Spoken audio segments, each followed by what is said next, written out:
In every video game, developers are fond of hiding different secrets and references within their own games. These secrets may be as small as a picture and sometimes as game-breaking as a hidden weapon. And with Apex, it certainly isn't any different. With how rich the lore is and the amount of passion from the developers, it shouldn't come as a surprise to know that there are a plethora of hidden Easter eggs and references all throughout the game. And this is why, in this video, we will be covering 21 Easter eggs in Apex Legends. We're going to be starting off with the most common one, the Nessie plushies. Yes, the developers at Respawn are totally obsessed with Nessies, but honestly, aren't we all?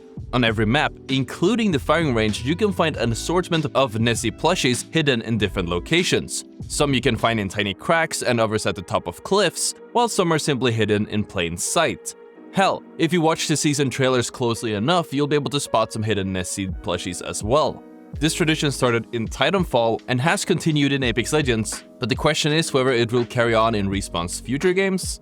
Only time will tell. This next Easter egg is a bit sad. If you go to this location in the firing range, you'll be able to see this tiny puppy plushie hidden in the crack. This was a memorial for Jason McCord's dog, who sadly passed away. Jason McCord was a design director at Apex Legends, and it's great that his dog will forever be immortalized in the game. I'm sure he'll be barking down at us from doggy heaven. Jason's dog was not the only dog that was immortalized in the game. Yuki, who was Rodney Reese's puppy, sadly passed away some time ago. Rodney was a game designer at Respawn, and to pay respect to his lost companion, a puppy memorial was added to this area of the map.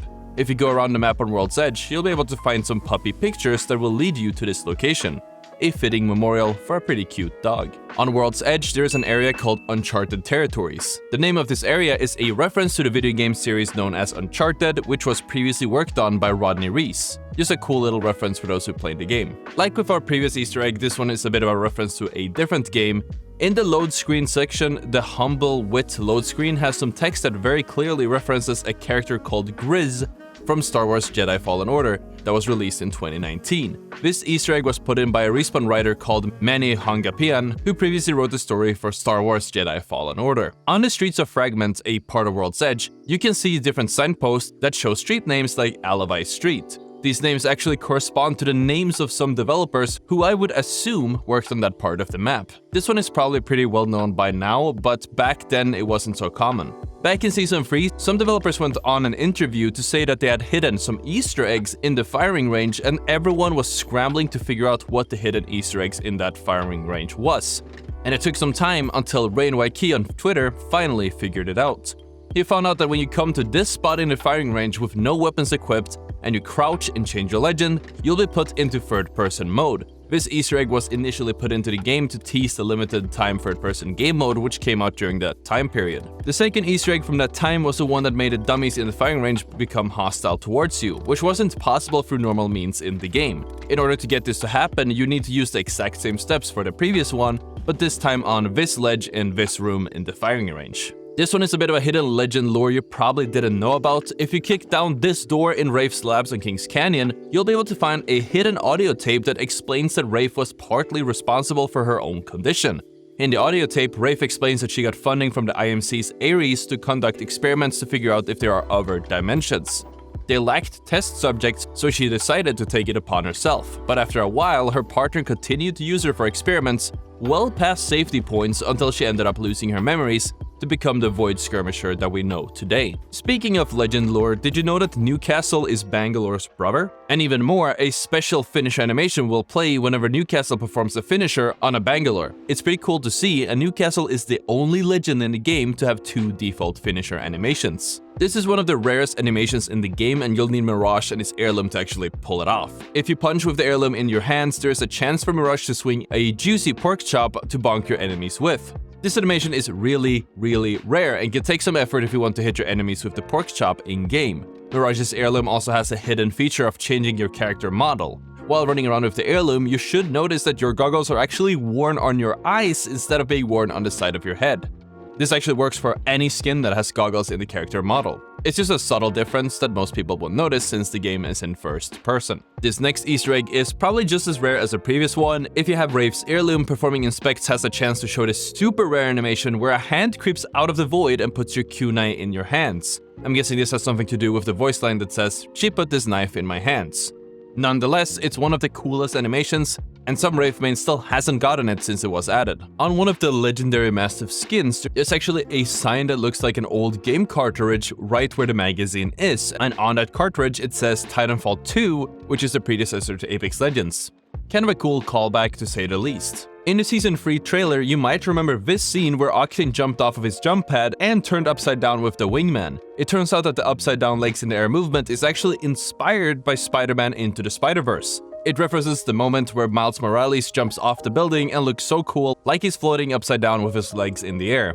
So yeah, in a way I guess Ottr is Spider-Man. In the Apex Legends Veiled Collection events trailer released a few days ago, when Caustic comes in and he says, "Good evening ladies and gentlemen," in a menacing way, just like someone from a superhero movie that you might remember. In Batman The Dark Knight, the Joker crashes a party in the same manner, leading with the exact same words. I mean, just look at this. It's amazing. This reference just happened a few days ago, and it goes to show that Respawn doesn't plan to stop the references anytime soon. And we're definitely going to have to make more videos about them, so make sure that you've subscribed. This loading screen from the Apex Legends Season 3 cinematic is a shocking reference to this frame from the movie Edge of Tomorrow starring Tom Cruise. It's pretty clear that they took some inspiration from the movie. Every time Bangalore throws her ultimate down, she says the voice line, "Come on in, old Painless is waiting."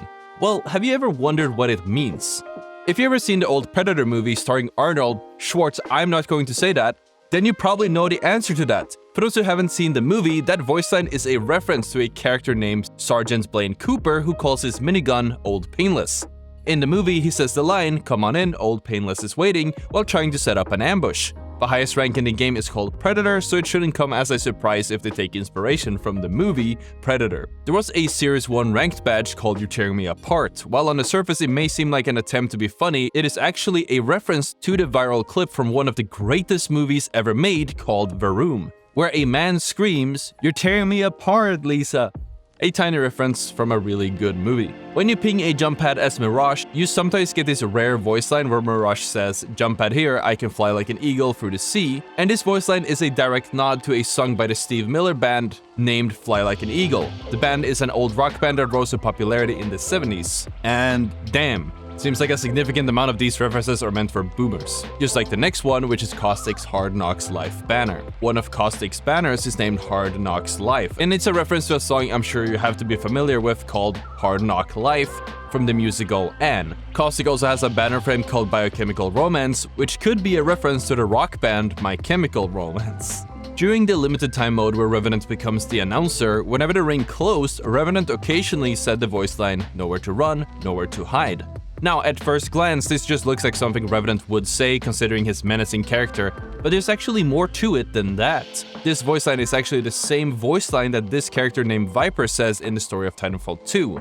And Revenant himself actually shares a resemblance to Viper's Titan. And of course we got another one for Mirage. I could swear he's the most memeable character. The common voice line where Mirage says, "Ladies and gentlemen, we got him," is quite literally a reference to the viral meme featuring American diplomat Paul Bremer during a 2003 press conference announcing the capture of a terrorist. The meme had become popular in 2018 when YouTubers edited this clip with some music from the Breakbot song called "Baby I'm Yours" to produce this masterpiece. Ladies and gentlemen, we got him.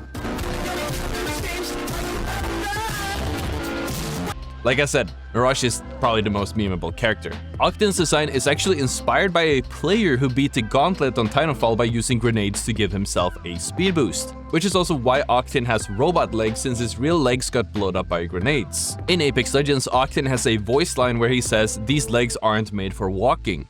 This voice line is a reference to the old song "These Boots Aren't Made for Walking" by Nancy Sinatra, and of course Octin has another voice line where he says "Gotta move faster than that, amigo, speed is life," and it is another reference to Viper from the Titanfall 2 story where he says "speed is life." And Octin also has a different voice line where he says "harder, faster, stronger," which is commonly believed to be a reference to a popular Daft Punk song, although no one is 100% certain since there hasn't been any confirmation from the developers themselves. If you have your decoys as Mirage in front of the ship, it will show this cool animation, which is an unmistakable reference to the iconic 1997 romance movie Titanic, directed by James Cameron, where Leonardo DiCaprio painted Kate Winslet as one of his French girls. This movie could not be done in modern times because Kate Winslet is over 25. When you select Crypto as a legend in the selection screen, one of the voice lines Crypto says is "That's my secret, I'm always ready." It is popularly believed to be a reference to the first Avengers movie where Bruce Banner says, "That's my secret, I'm always